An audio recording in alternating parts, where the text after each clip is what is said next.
Lagi di videonya Miss Delang. Hari ini kita akan belajar tentang hubungan manusia dengan lingkungan.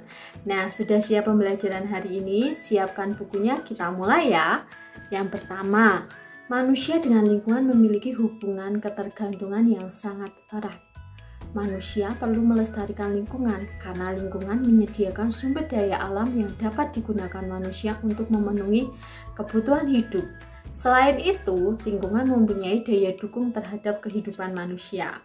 Nah, contoh sikap melestarikan lingkungan, apa yang bisa kalian lakukan? Yang pertama, membuang sampah di tempat sampah. Kedua, memelihara tanaman di sekitar rumah. Menggunakan air dengan hemat, menghemat listrik dan bahan bakar.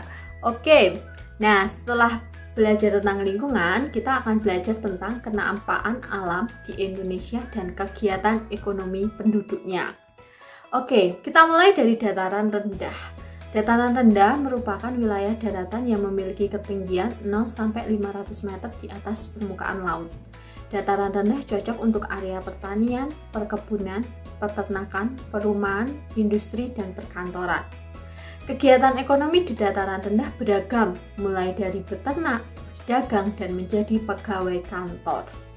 Oke, selanjutnya dataran tinggi. Dataran tinggi mempunyai ketinggian lebih dari 500 meter di atas permukaan laut. Dataran tinggi memiliki udara yang cocok untuk menanam sayuran dan buah-buahan. Selain itu juga peternakan. Sebagian besar penduduknya adalah bertani, berkebun, dan beternak. Oke, yang selanjutnya sungai dan danau. Kegiatan ekonomi yang dilakukan di daerah sungai dan danau adalah peternakan ikan air tawar. Peternakan ikan air tawar menggunakan keramba untuk memelihara ikan di sungai dan danau.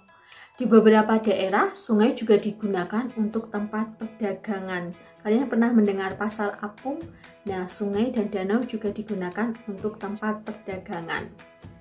Oke, selanjutnya pantai dan laut. Daerah pantai memiliki pemandangan yang indah dan dimanfaatkan penduduknya sebagai tempat pariwisata. Selain itu, penduduk di daerah pantai banyak yang bekerja sebagai nelayan dan peternak ikan air asin dan pedagang.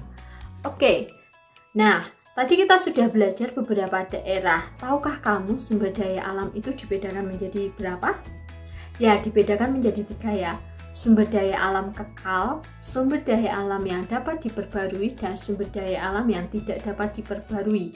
Kita sudah mempelajari materi ini di video Miss Delang sebelumnya, jadi silahkan lihat video Miss Delang, oke?